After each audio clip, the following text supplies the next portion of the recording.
বিদেশেতে গিয়া যদি পুত্র মারা যায়,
দোসর মিলে না তোমার, আমাকে ছেড়ে মাগো চলে যেও না তোমার, আমাকে ছেড়ে মাগো। হরিবল হরিবল। সত্যানন্দ বলে মাগো আমি ধরে তোমার পা, নিজ সুখে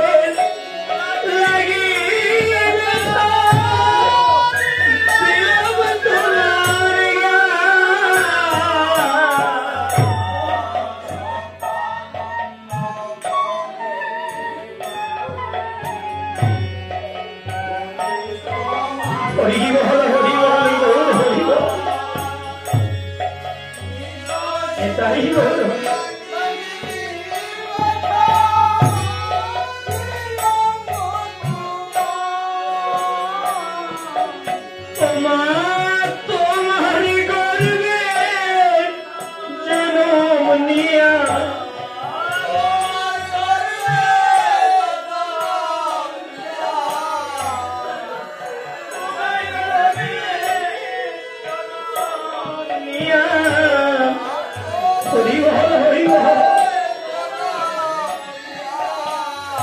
আমি তোমায় চিনলাম না মা, আমাকে ছেড়ে মাগো চলে যেও না মা। হরিবল হরিবল।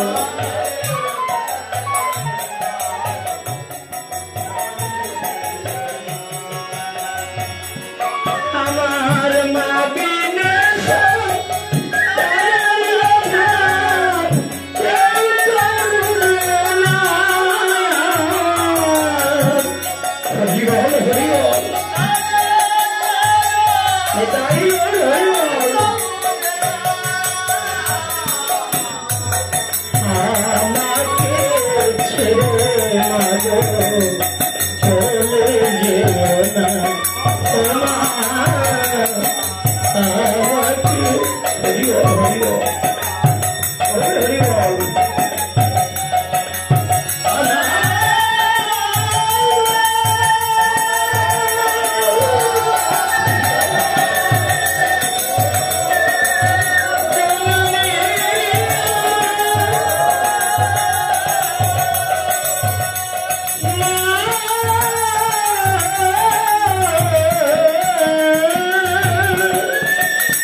Hare Krishna,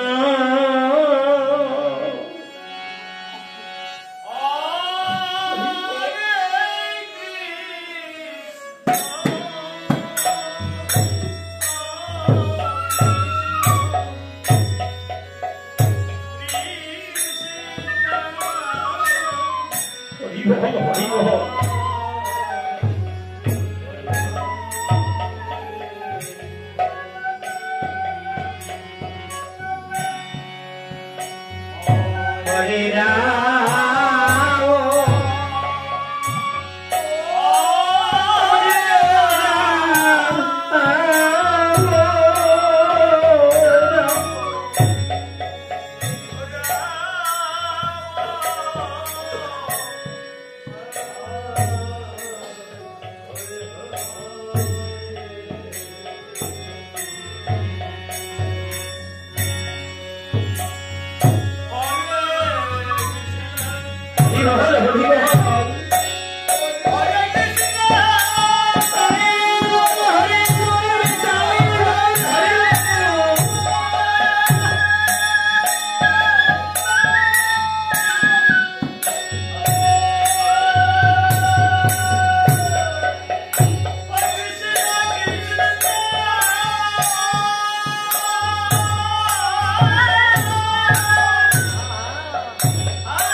রাম ডেকে বলতেছে মণি গোসাই, ও গো মণি গোসাই, রাবণ যখন সীতাকে হরণ করে সেই লঙ্কাতে নিয়ে যায়, এই তখন আমি করেছিলাম কেমন, ওই সীতাকে করিতে অন্বেষণ, ঠিক 10 মাস পর্যন্ত যুদ্ধ করেছি আমি সেই রাবণের। না না না, 2-1 দিন নয়, ঠিক 10 মাস পর্যন্ত যুদ্ধ করেছি আমি সেই রাবণের ঈশ্বর। আহা, একেবারে ঠিক কথা বলেছো বাছাধর। তবে শোনো, সেই যুদ্ধে হয়েছিল কি, এই রাবণ আর কুম্ভকর্ণ, এইদিকে অক্ষয় কুমার, আমি একই কালে রাক্ষস বংশ করেছি সংহার।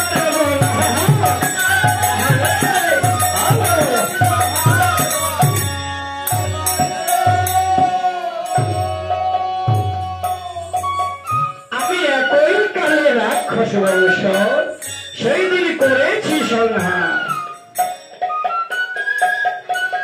মনি ডেকে বলতেছে, রঘুনাথ, আমি শুনেছি রাবণের বহু সৈন্য, তাহার অন্ত নাই। এই তোমরা তো ছিল মাত্র 2 ভাই, তবে তুমি আমার কথা ধরো, এই বলো রাবণকে নিধন করা কি প্রকারে সম্ভব হলো?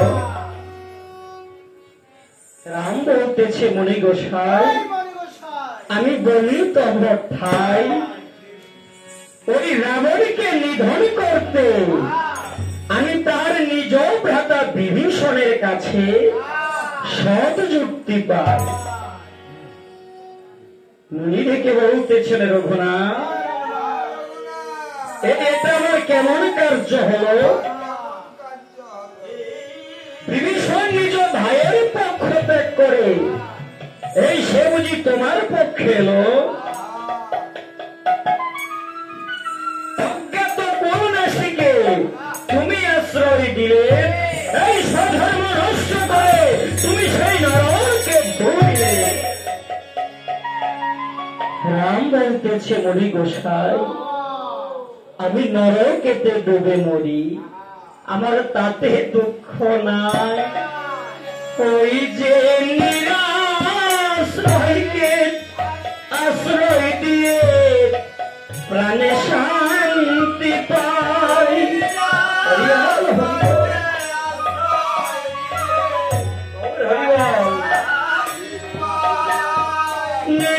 নিরাশ্রয়কে আশ্রয় দিয়ে এই প্রাণে শান্তি পাই।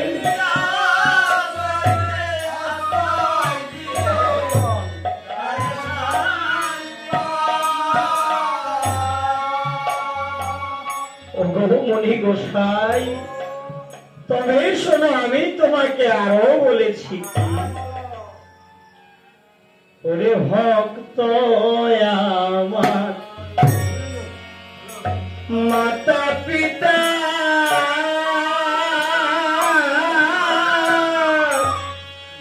এই ভক্ত সকল গুরু রে,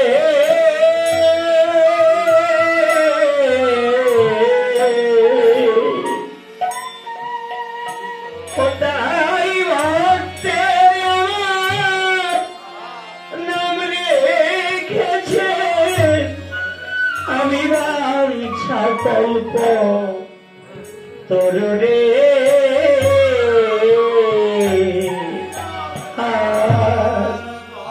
হরিবল হরিবল।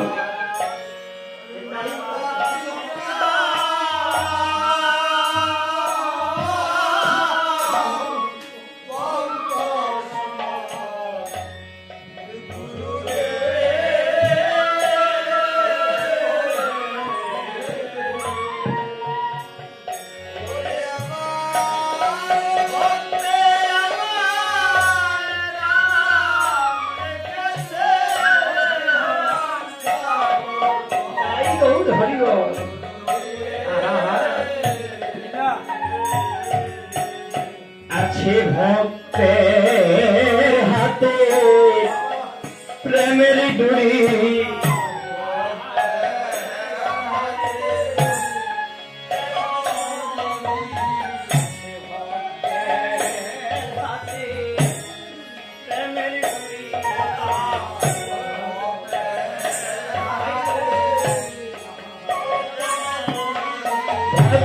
যেদিকে ঘুরাই সেদিকে ঘুরি, ভক্তের হাতে প্রেমের ডুরি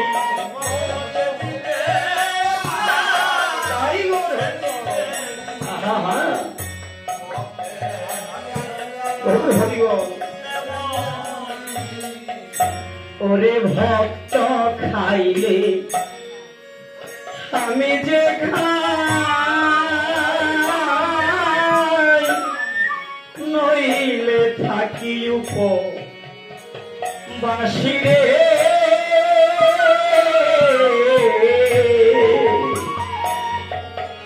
ওরে ভক্তের তরি অচল হলে আমি নিজে বৈঠা ধরি রে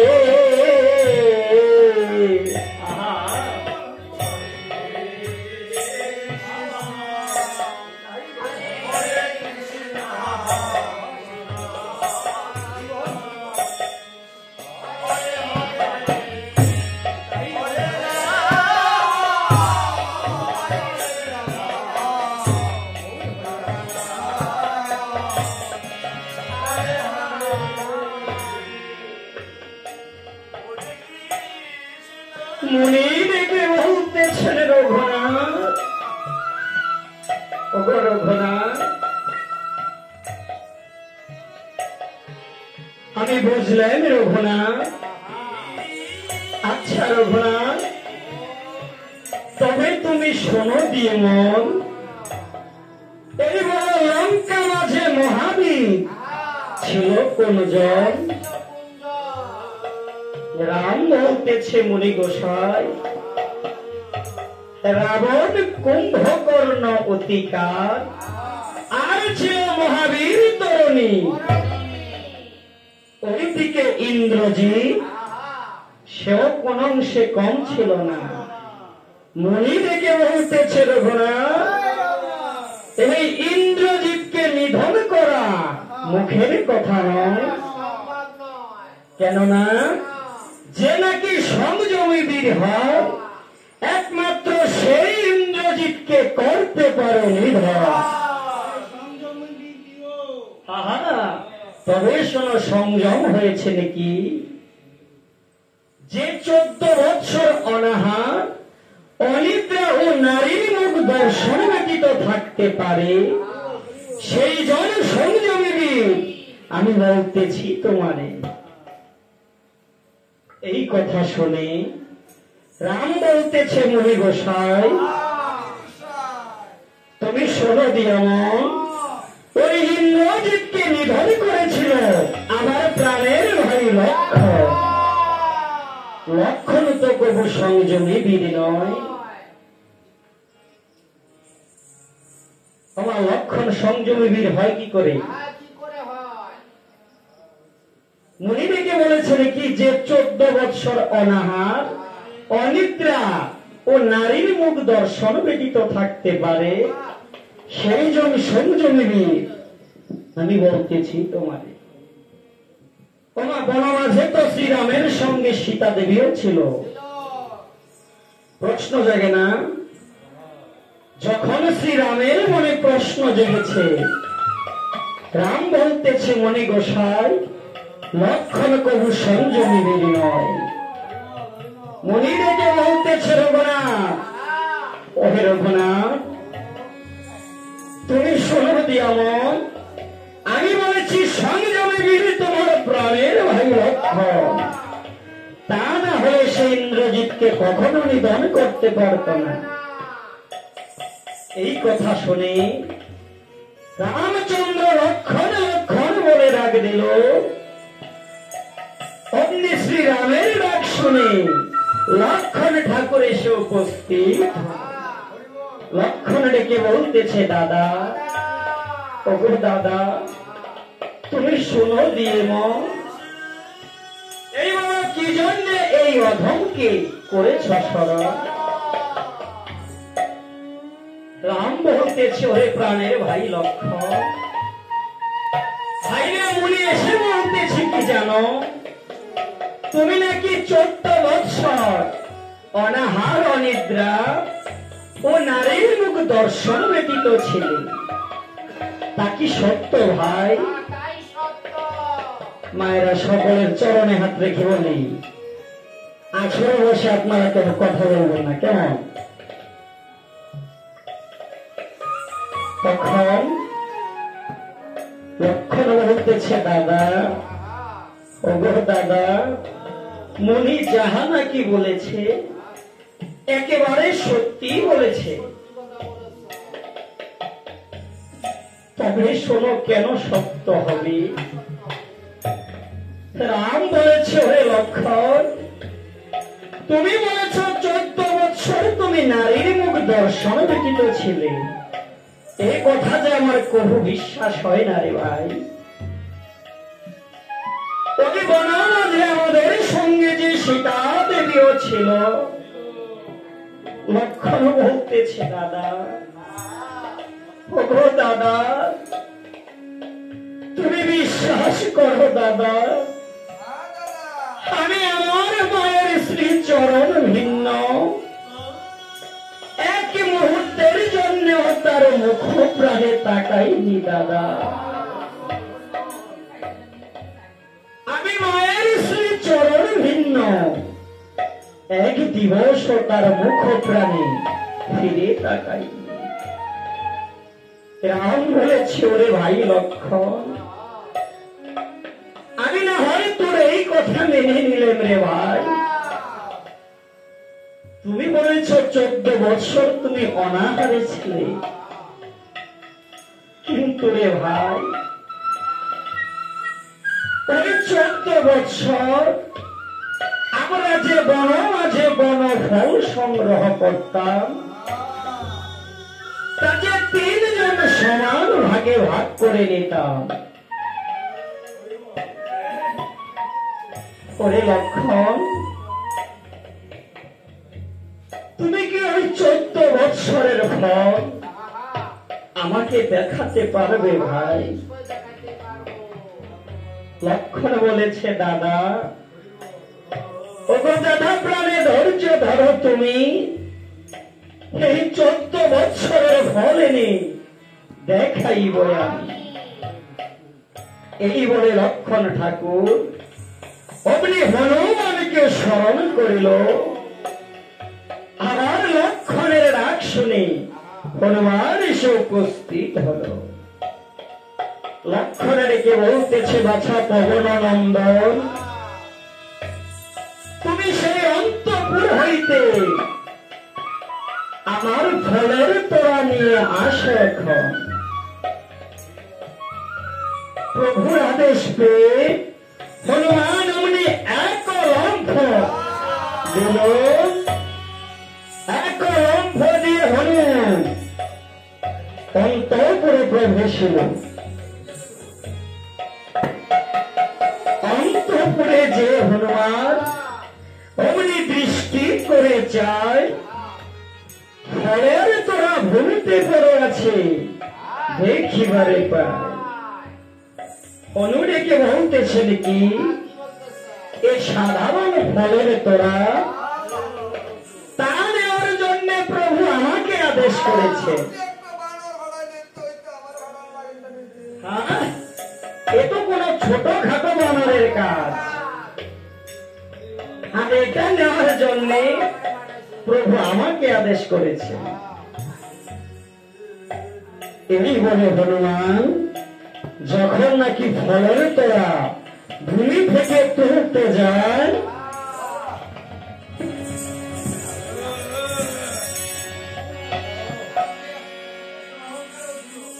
তখনই ভূমি আঁকড়ে ধরে ফলের তোরা হনুমান দেখিবারে পায়। হনুমান একে বলতেছে কি, এ সাধারণ ফলের তোরা আমার হস্তে আসছে না কেন? ওমা অহংকার, অহংকার যে কত খারাপ তা দেখ। এই মুহূর্তে তার প্রমাণ পাবেন না। যে হনুমান গিরিগন্ধমত পর্বতটুকু তার হস্তে করে নিয়ে এসেছিল, সেই হনুমান সাধারণ ফলের তোরা ভূমি থেকে পরেই তুলতে পারছে না। তখন হনুমান ক্রোধান্বিত শরীরে হনুমান ফলের তোরা ধরে দিল।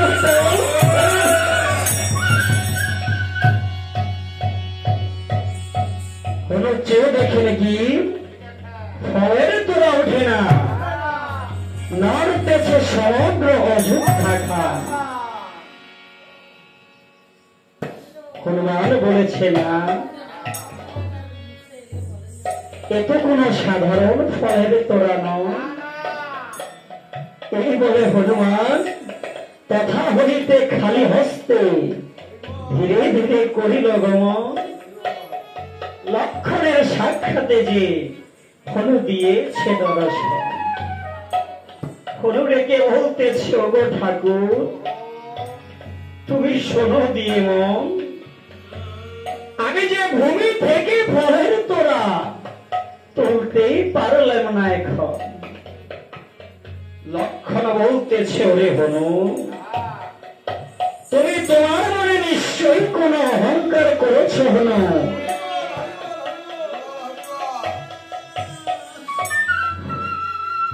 লক্ষণ ডেকে বলতেছ, গো দাদা প্রাণে ধৈর্য ধরো তুমি,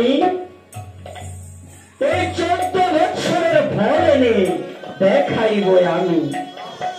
তখন লক্ষণ ঠাকুর তথা হইতে ধীরে ধীরে করিল গমন। অগ্নি ফলের তোরা হস্ত নিয়ে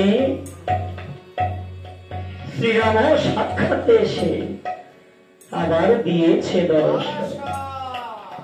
রাম বলেছে, ভাই লক্ষণ তুমি শীঘ্র করো ফল গণনা করো এখন।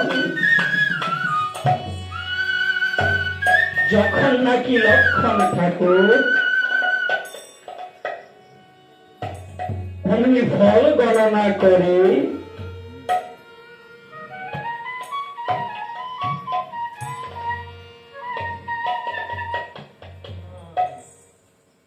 অমনি 7টি ফল মিলছে না। লক্ষণ তাহা দেখিবারে পারে। লক্ষণ ডেকে বলতেছে, দাদা ওগো দাদা 7টি ফল যে মিলছে না দাদা। রাম বলেছে, ওরে লক্ষণ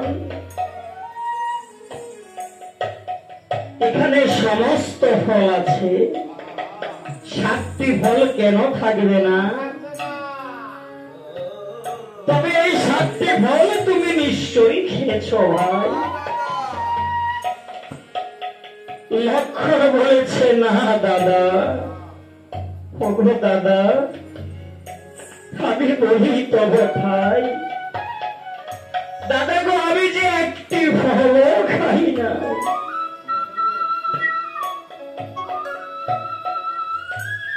লক্ষণ বলেছে, দাদা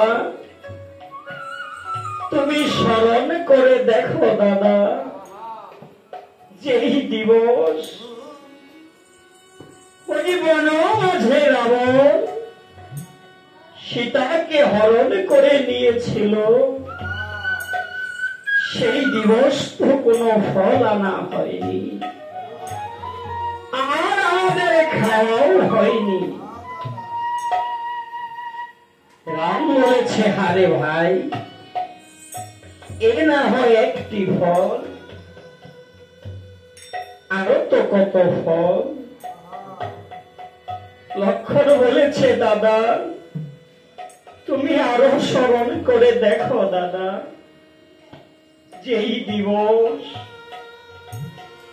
ওই ইন্দ্রজিৎ আমাদেরকে নাগ পাশে বেঁধেছিল দাদা,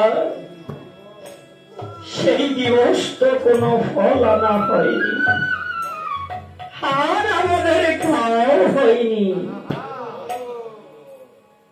রাম বলতেছে, আরে ভাই আরো তো কত ফল।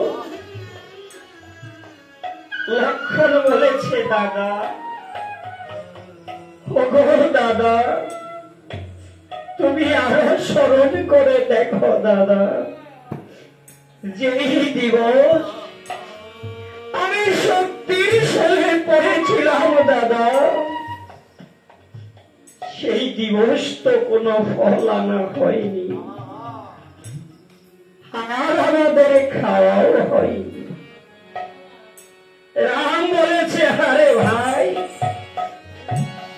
ভাই অতীতের কথাগুলো আর স্মরণ করো না ভাই, কেননা ওই অতীতের কথাগুলো স্মরণ হলে আমার প্রাণীকে যে নিদারুণ শেল হয়ে বৃক্ষ করে। ভাই লক্ষণ, তুমি নিশ্চয়ই সংযমী বীর ভাই। ভাই রে, আজকে আমি তোর জ্যেষ্ঠ ভ্রাতা। ওরে লক্ষণ, আর তুই হয়েছিস আমার কনিষ্ঠ ভ্রাতা। আমি তোকে কথা দিয়ে যাচ্ছি ভাই, ওই দাপর অবতারে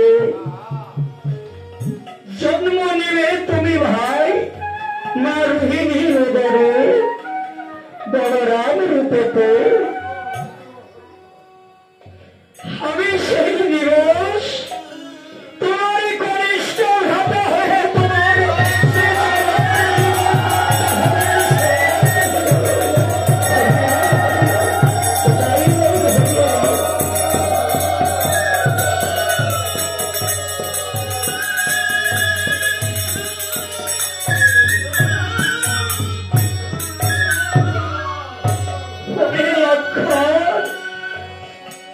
আমি তারপরে যে তোর এই ঋণ শোধ করবো রে ভাই। এমনি বলে রামচন্দ্র লক্ষণের নিকট কেঁদে কেঁদে বলতেছে, ও তুই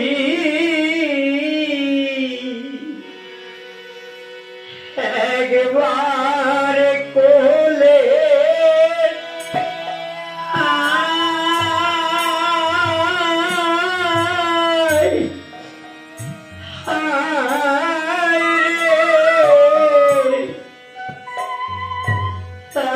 ভাই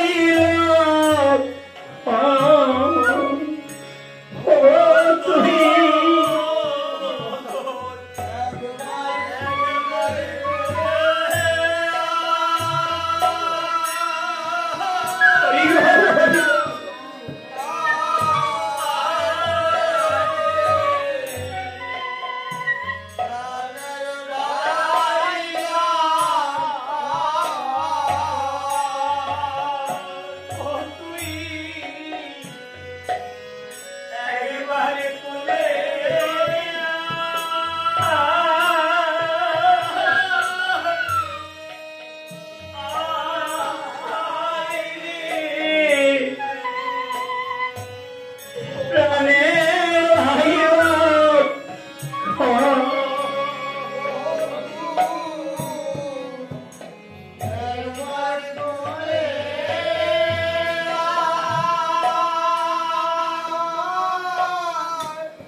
ও ভাই রে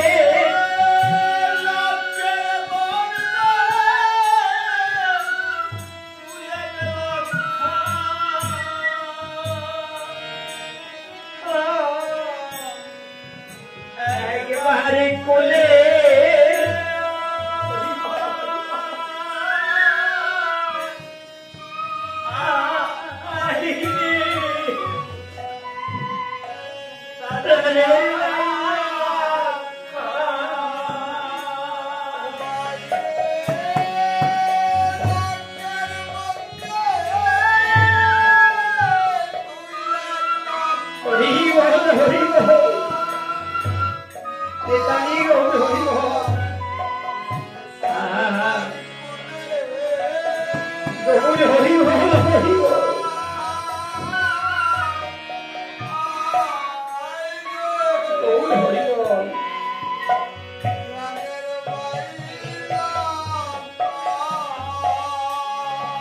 ও ভাই রে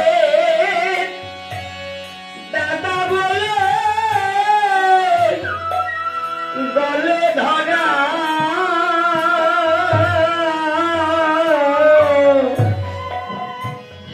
এবারে কোলে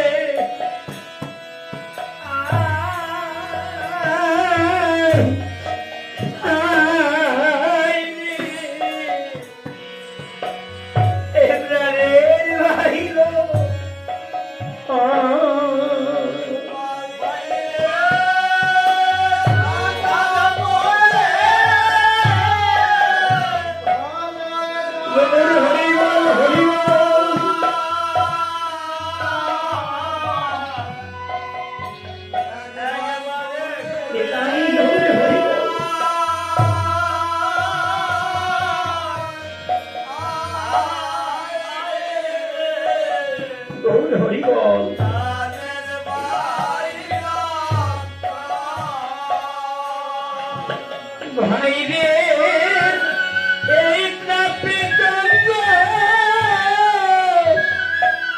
শীতল করা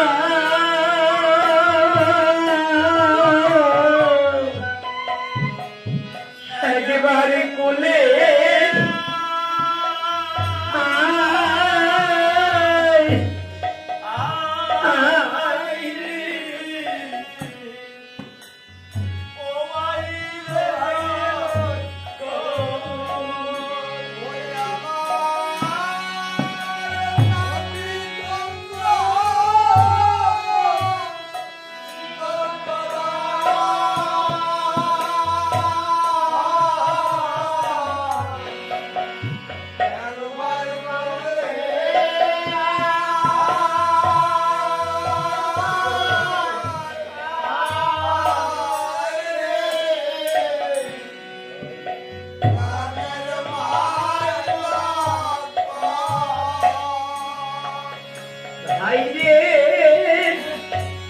দাদা বলে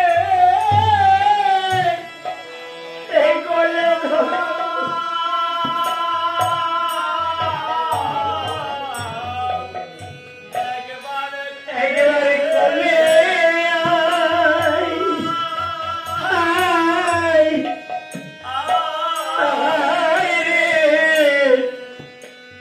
রানের ভাই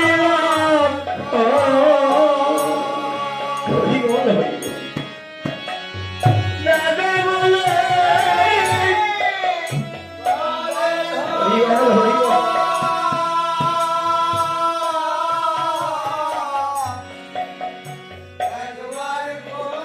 হরি হল এটাই হল হরি হল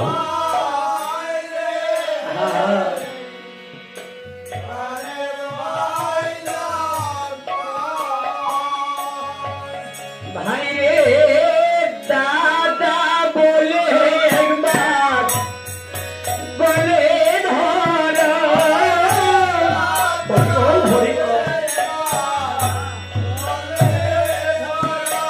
ভাই রে দাদা বলে একবার বলে ধরা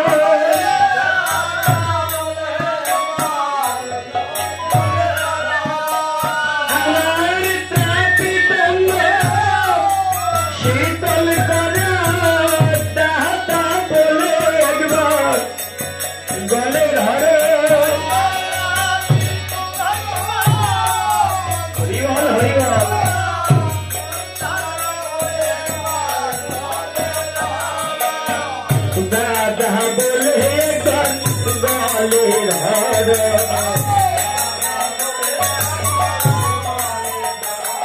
ও দাদা বলে একবার গলে ধরো, আমার কাপিতর দাদা বলে গলে ধরো।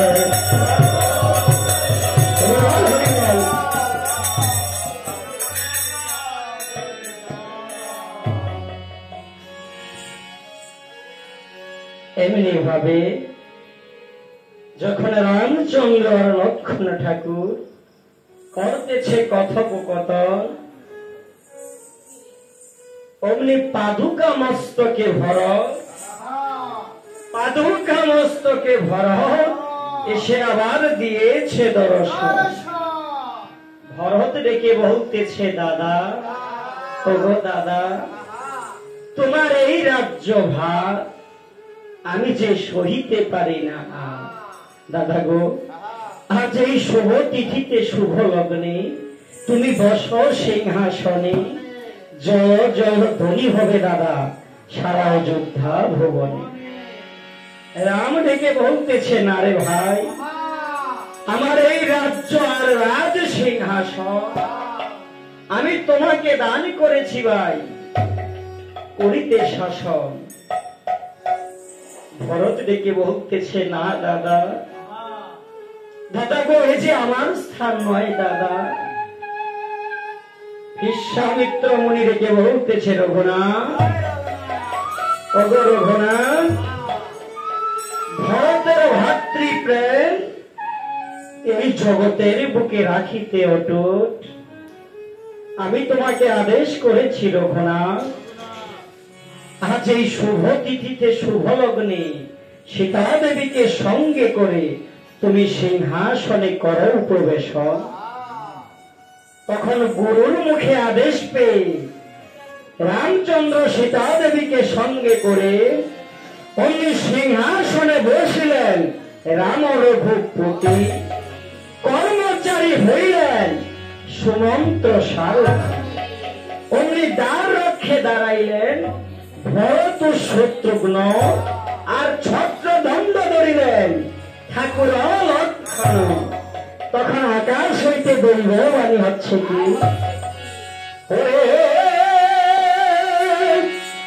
কি সৌভাগ্য হল আজি সিংহাসনে রাম রঘুজি।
শুভ তিথিতে শুভ লগ্নে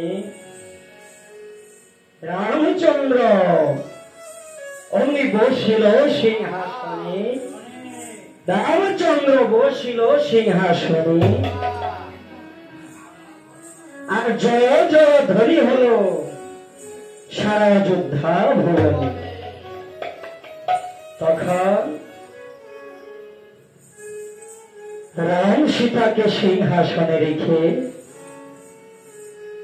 তথা হইতে ভরত লক্ষ্মণ শত্রুঘ্ন ও বিশ্বামিত্র মুনি করিল গমন। সিংহাসনে বসে রাম সীতা করে মধুর আলাপ। রাম ডেকে বলতেছেন, সীতে প্রিয়ে, এই 14 বৎসর বনবাসে তুমি যে কত দুঃখ যন্ত্রণা সহ্য করেছ প্রিয়ে, আজ এই শুভ তিথিতে শুভ লগ্নে তুমি আমার নিকট কিছু চাও প্রিয়ে। সীতাই ডেকে বলতেছে, প্রভু গো, তোমার ভিন্ন এই জগতে আমি অন্য কিছু নাহি চাই। ওই যে জনমে জনম তোমার চরণ পাই।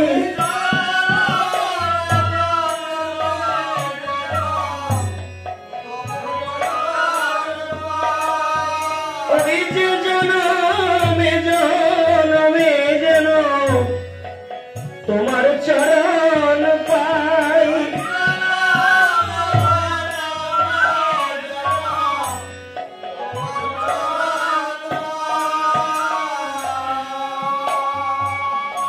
ওগো প্রভু,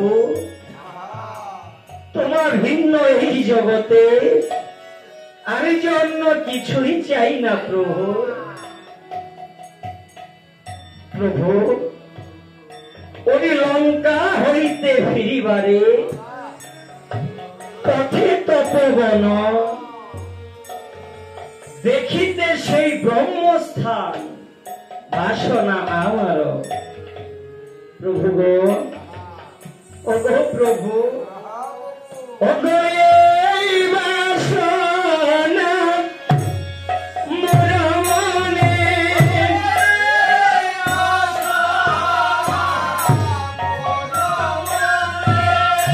ওগো এই বাসনা মোর মনে।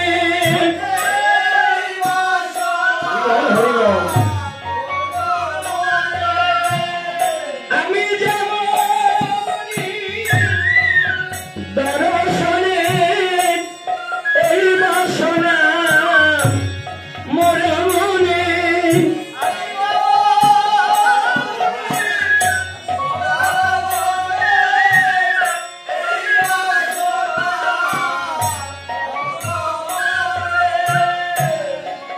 ওগো প্রভু, আমার যে প্রাণে বড় স্বাদ জাগে প্রভু, আমি ওই মুনির তপবনে যাব, মুনির হস্ত থেকে প্রসাদ পাব। রাম ডেকে বলতেছে, গো প্রিয়ে, প্রিয় গো, তুমি শোনো দিয়ে মন, তোমার মনের সকল বাসনা আমি করিব পূরণ। ওমা সীতা দেবী শ্রী রামের নিকট থেকে কি চেয়ে নিল? সে মুনির তপবন দর্শনে যাবে। ওমা কিছুকাল পরে সীতা দেবীর কিন্তু সেই বনবাসেই ঠাই হবে। সীতা দেবী করেছে কি? শ্রীরামের কাছ থেকে চেয়ে নিল।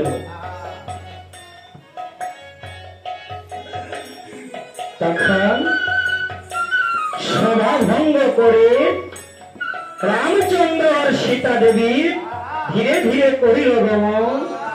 আবার সে অন্তঃপুরে যে দিয়েছে দর্শন। এমনি ভাবে অযোধ্যাতে কিছু কাল কেটে যায়। এক দিবস রামচন্দ্র স্নান করার জন্য ওই সরোবরের কিনারায় যায়। আপনাদের সকলের কাছে প্রথমেই ক্ষমা চেয়ে নিচ্ছি। আমরা এখন তার যে মূল পয়েন্টে ঢুকবো। হ্যাঁ, রামচন্দ্র কেন সীতা দেবীকে বনবাস দিয়েছিল, এই জায়গাটুকু যদি আপনারা মনোযোগ সহকারে শ্রবণ করেন তাহলে বুঝতে পারবেন। যদি ওই জায়গাটা একটু হাস্যোজ্জ্বল, অনেকের মনে হইতে পারে যে রামায়ণে সকল কি করতেছে, ফাত্রামানি মনে হবে, কিন্তু গোমা আসলে তা নয়। ওই জিনিসটাই অভিনয়ের মাধ্যমে রাম যে কেন সীতাকে বনে দেওয়ার আদেশ করেছিল তা অভিনয়ের মাধ্যমে আপনাদের মাঝে আমরা 2-3 জন তা ফুটিয়ে তোলার চেষ্টা করব। আপনারা যদি বলেন যে তুমি পাঠের মধ্যে বলে যাও তাও বলে যাব, যদি বলেন যে হরিবল হরিবল।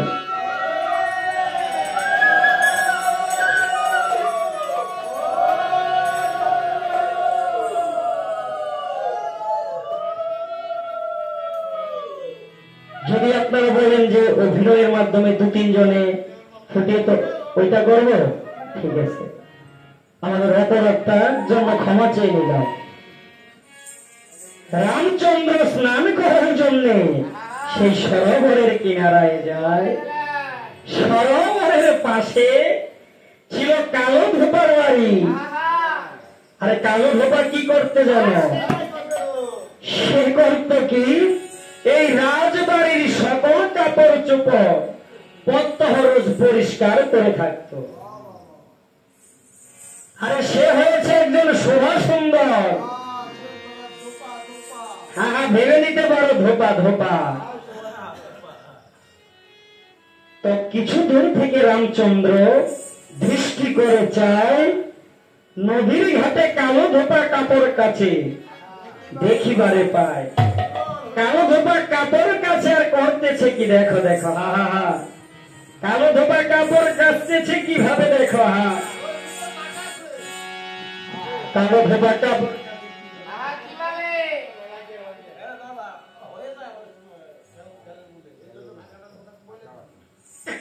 কালো ধোপা কাপড় কাচতেছে কিভাবে দেখো।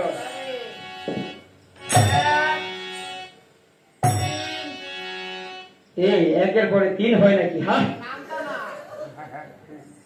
কথাবার্তা সাবধানে বলবো বাচ্চা। কি বললেন? আমি যে ওটা শিক্ষিত আমি জানি না তো আমার বাবা। কত বড় শিক্ষিত মানুষ উনি, বলে 1-এর পরে 3 হয়।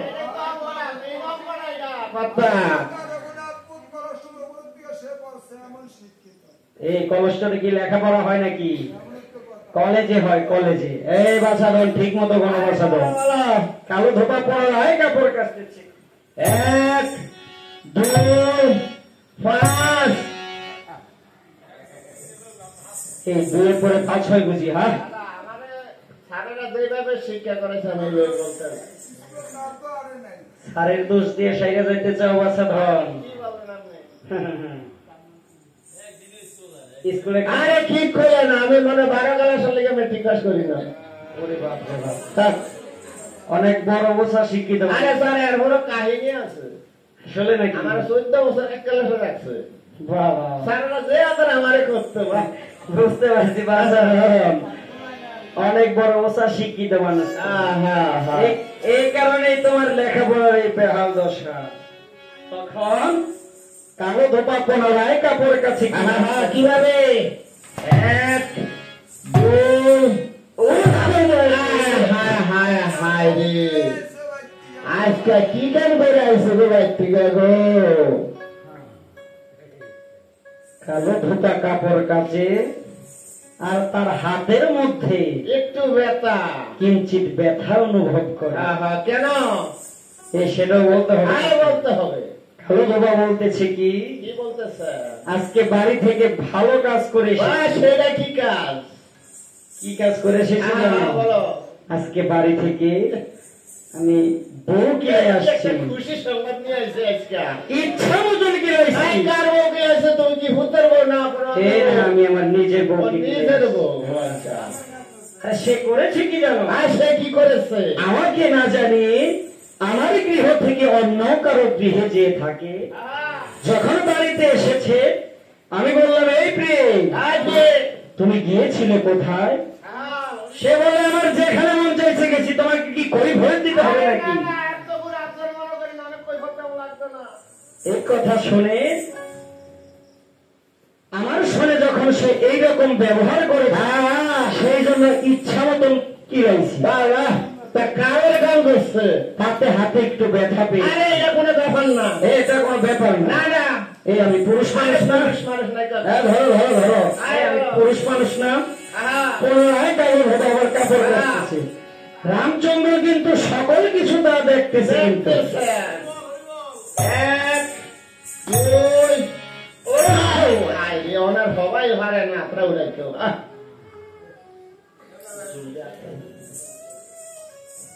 হ্যাঁ কিছু হবে না বলে একটা ব্যাপার না কোনো সমস্যা নেই আমি পুরুষ মানুষ না আর ডাক্তারের তো কামাইলে যাবো গা কালো ধোপা কাপড় কাছে আর পিছন থেকে কালো ধোপার শ্বশুর আহা তার মেয়েকে নিয়ে আসতেছে আহা কিভাবে দেখো কালো ধোপা কাপড় কাচতেছে কিভাবে এক अरे ओ दामाई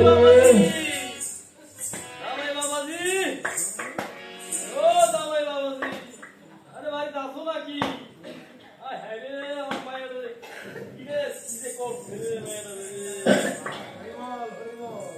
ओ दामाई बाबाजी একে এই अरे ओ दामाई बाबाजी अरे আমি এখানে সাইয়ে দেখো না আমি এখানে এই আমাকে কে ডাকে হ্যাঁ আয় যে বসু আরে অসুর অসুর ও শ্বশুর মশাই পেন নাম শ্বশুর মশাই এই দেখছো দেখছো বেয়াদব বানায় এবে যাবে কেমন বেয়াদব বানায় আমার আরে এই যে আমার ফর্ম দিলে তো এখানে ও শ্বশুর মশাই কিভাবে দেখতে আপনি দেখাবেন আরে দেও দেও যে ফর্ম দিলে দেও না আমি ফর্ম দিলে আপনি দেখাবেন কিভাবে দিতে হবে দেখাই দেন কেমন বেয়াদব বানায় আরে আমার তো পুরো বেয়াদব দেখছে শ্বশুর মশাই আপনি একটু দেখাই দেন আমার মায়ের মাইরা কিছু রাখে নাই আপনি একটু দেখাই দেন কিভাবে প্রণাম করবো এই যে বাবা প্রণাম করে এই যে বাবা করে এই যে বাবা করে ঠিক আছে আরে ব্যস্ত থাকো বাবা পেন না এই কাম করছো তুমি আমার মায়ের মাইরা আশীর্বাদ আছে আরে কাম করে না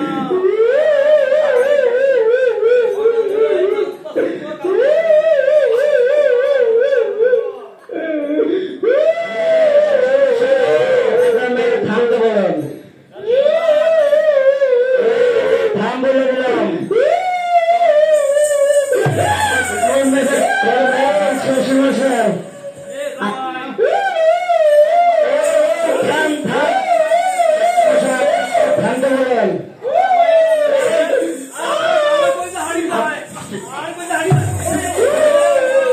আপনি দুইটা অবস্থা কিন্তু মশাই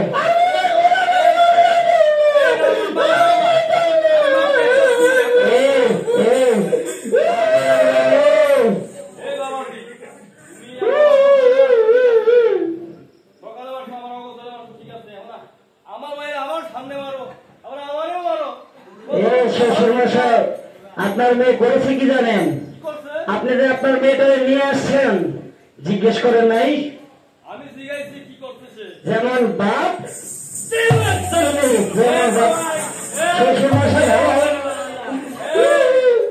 শ্বশুর মশাই সে করেছে কি জানেন কি করতেছে আমাকে না জানে আমার গৃহ থেকে অন্য কারো গৃহে গিয়ে থাকে থাম, থাম। আমি আসতে না শান্ত হলেন শ্বশুরমশাই। সে করেছে কি আমার গৃহ থেকে অন্য কারো গৃহে যেয়ে থাকে। আমি আপনার এই অসতী বংশ কলঙ্কিনী নারী একে আমি গ্রহণ করব না। আপনার মেয়েকে আপনি বাড়ি নিয়ে চলে যান শ্বশুরমশাই। কেন গ্রহণ করবেন না? আমি বলতেছি না কেন গ্রহণ করবো না, আপনি শোনেন নাই?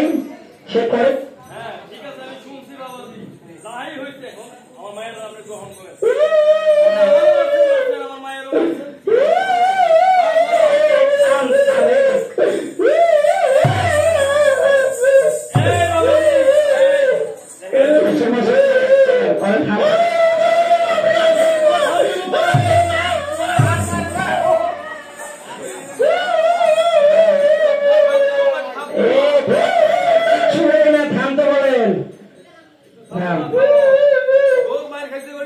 সে করেছে কি এই অসতী বংশ কলঙ্কিনী নারী একে আমি গ্রহণ করব না। এ সকল পারবে কারা?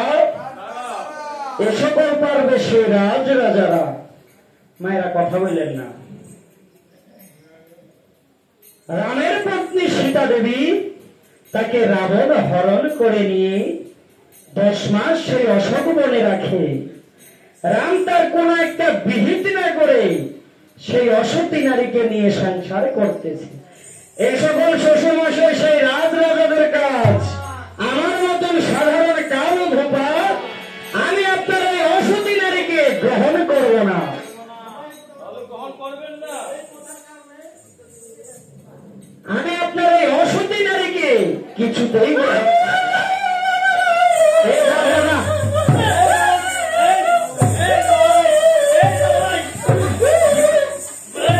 বলে দিলাম শ্বশুরমশাই বেশি খবর আছে কিন্তু আমার মায়ের আরো 10টা বিয়ে দেবো। ঠিক আছে? কি বলেছিস শ্বশুরমশাই?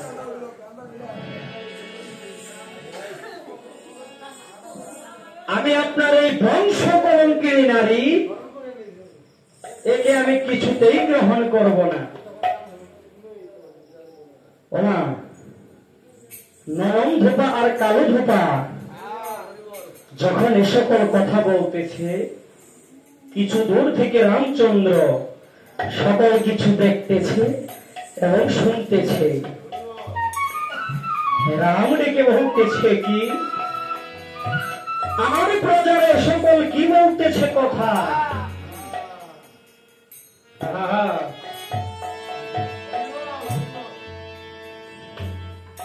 আমি যে আমার সীতাকে সেই সাগর কোলে অগ্নি জেলে পরীক্ষা করে নিয়ে এসেছি। আমার সীতা যে 7টা সতী, আমার সীতা যে কখনো অসতী হতে পারে না। আমার সীতা কখনো অসতী নয়। আমি মাঠে যাই, ঘাটে যাই, যেখানে যাই সেখানে শুনি সীতা অসতী, সীতা কলঙ্কিনী। না না না, যে আমার কিছুতেই বিশ্বাস হয় না। আমার সীতা যে কখনো অসতী হতে পারে না। এমনি ভাবে বিষাদিত বদনে রামচন্দ্র ধীরে ধীরে করিল গমন। ওইদিকে অযোধ্যার রাজপ্রাসাদে সীতা দেবী আর উর্মিলা বসে করে মধুর আলাপন। উর্মিলা ডেকে বলতেছে, দিদি দিদি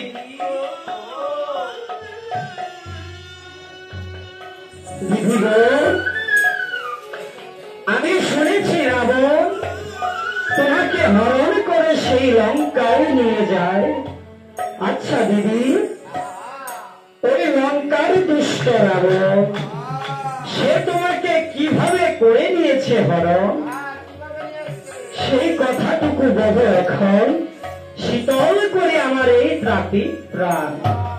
সেটাই বলতেছে ওই উর্মিলে, ওই রাবণ যে আমাকে কিভাবে হরণ করে সেই লঙ্কাতে নিয়ে যায়, তোমার নিকট তাহা একটিবার বলেছি।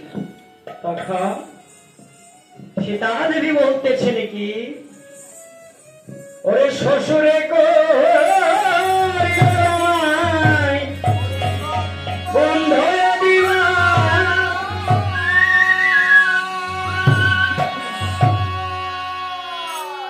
ওই কি মায় মন্ত্রণা করে পাঠায় বনবাসী গো।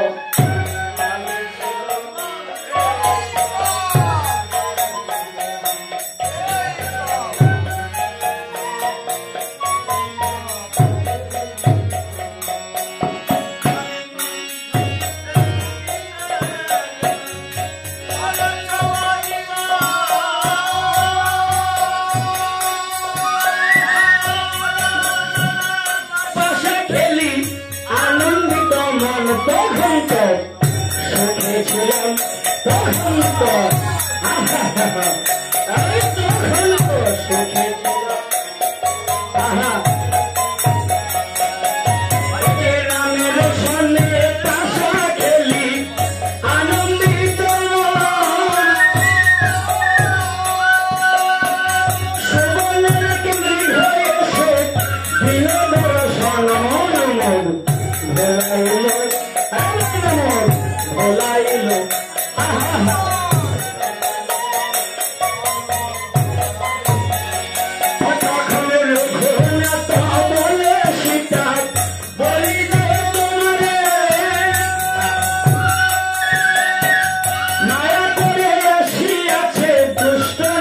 বছর তুমি তা চেও না গো, আরে তুমি কথা চেও না গো।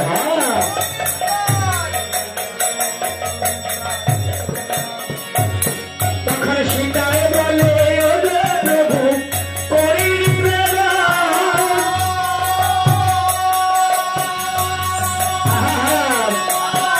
নিধন বদলা দিলে তেজিল জীবন।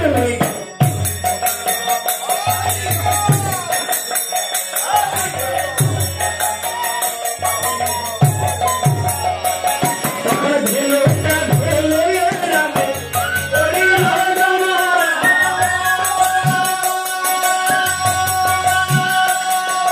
লাফরি খেলি আমি গো গেল গহিন রান্তর কাছে যাই তখনকার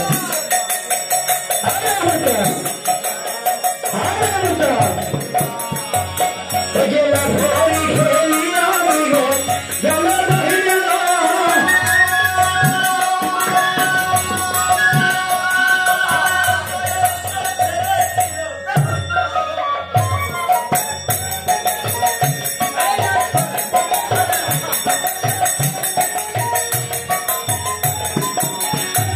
আমি ভূমিতে বইয়া রাখো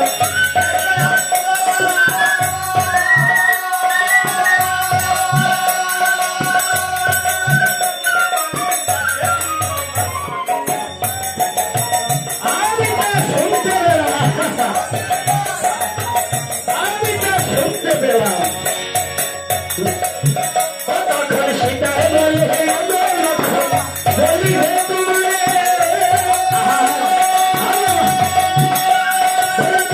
ভাইকে বাঁচিয়ে যায় দুষ্ট নিষ্ঠ করে তোমার হতে হবে।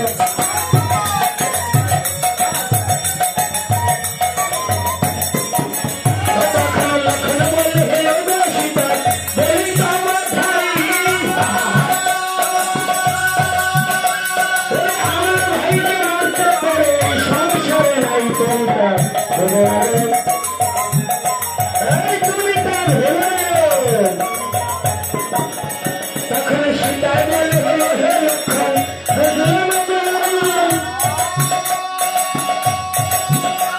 এই রাম বিহানে ভজব বুঝি তোমার চোর রামটা পারবে না রে।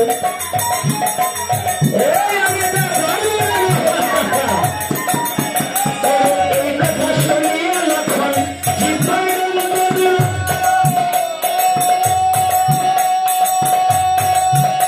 আমি গৌরবংশ হইয়া সীতার চরণ পড়িল নায়কের মনে।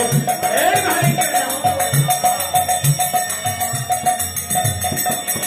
তখন ভেলো রেখা দিয়ে লক্ষ্মণ বলিলে তোমারি মেঘার মধ্যে বসে থাকো জনক নন্দিনী বাহু হলো না রে। এই বাহি হইল তখন ভেলো রেখা দিয়ে লক্ষ্মণ করিল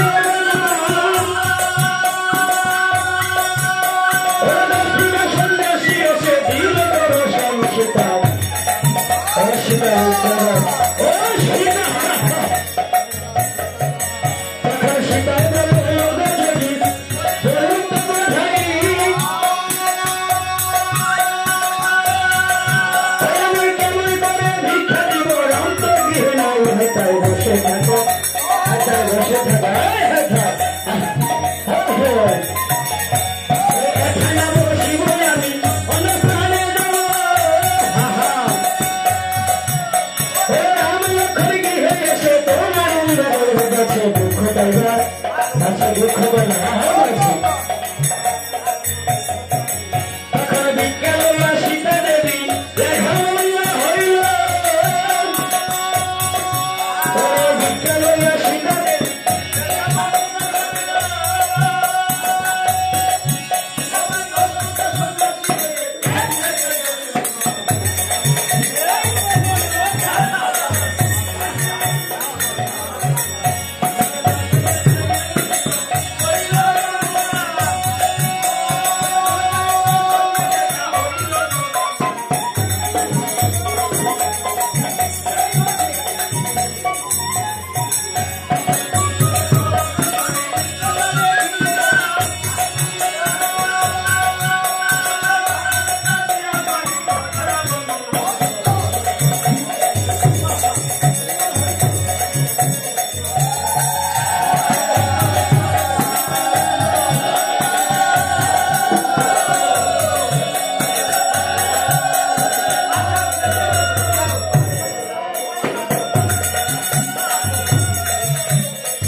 ভক্ত মন্দিরের মাতৃ সজ্জন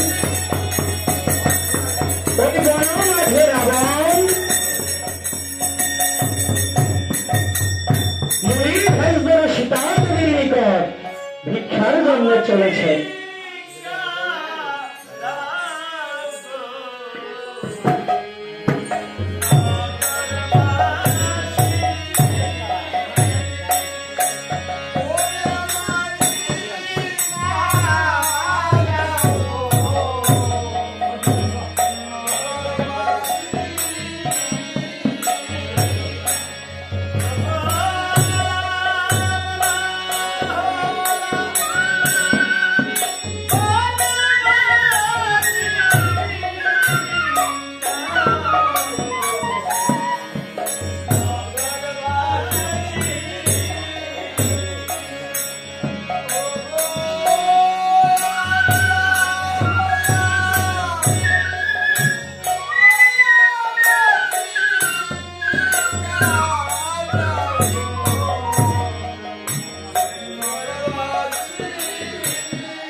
শুধু ভক্তমন্ডলী মাতৃ সজ্জন আপনারা যদি আমাদেরকে কৃপা করে বাক্য করেন তবে কিছু সময়ের জন্য আমরা বিরতিতে যেতে চাচ্ছিলাম। আমাদের পাড়ায় বিরতি দেওয়ার একটা সময়, হ্যাঁ, যদি আপনারা কৃপা করে বাক্য করেন তবে কিছু সময়ের জন্য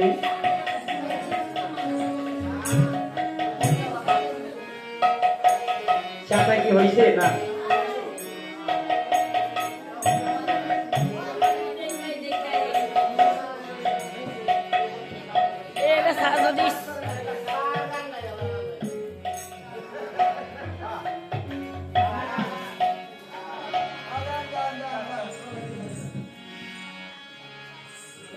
জানেন গো বাড়ির মালিক, আমার যেতে হবে অনেক দূর। ওর কইমা গেছে বাজনা মনের, কইমা গেছে গলার সুর।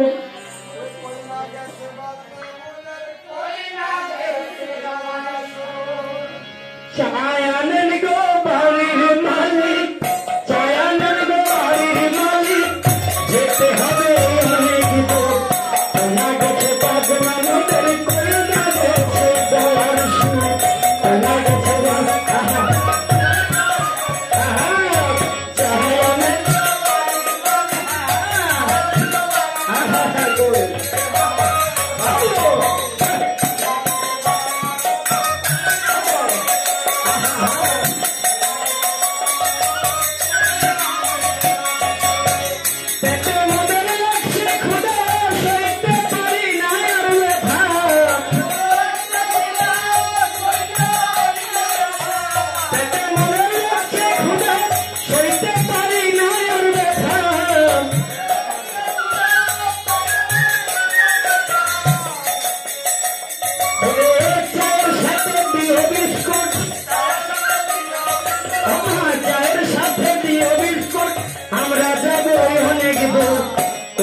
ও মা মনের দুঃখ নজর পড়ে ওই সারইয়া পাকের ঘর কই না গেছে বাজনা মোদের কই না গেছে তোমার সুর না গেছে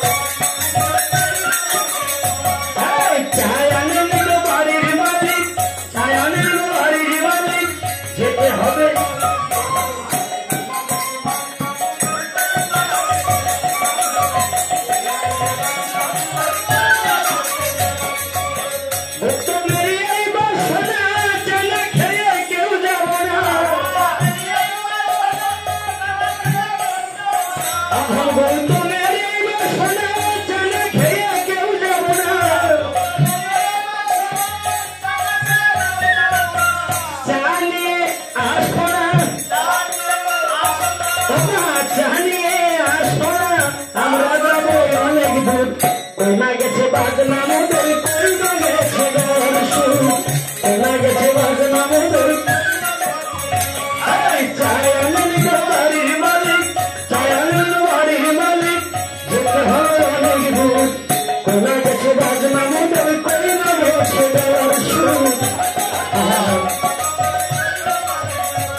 We're